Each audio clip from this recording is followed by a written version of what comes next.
ওয়াসাল্লাম। প্রথমত যে কথা, যে আজকের এই দৃশ্য, আজকের এই সকলের উপস্থিতি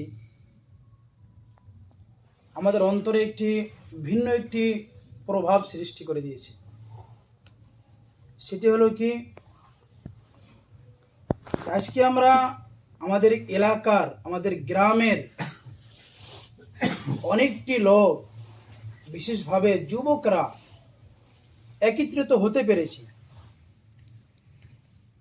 আর ওই একত্রিত হওয়ার পিছনে একটি বড় একটি উদ্দেশ্য রয়েছে, যে উদ্দেশ্য, যে পরিকল্পনা ইতিপূর্বে আমাদের এই জেলাতে হয়নি বা আমরা দেখিনি। সেটা কি? একটি প্রোগ্রাম, একটি মাহফিল, একটি জলসা, একজন ফেমাস বা একজন মশহুর আলিমের দিন দিয়ে।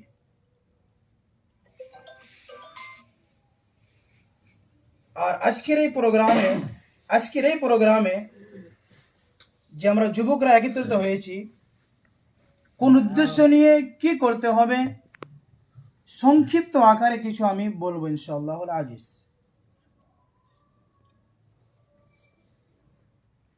প্রথমত আমি একটি কথা আপনাদেরকে বলে দিচ্ছি, সকলে শুনবেন কান দিয়ে,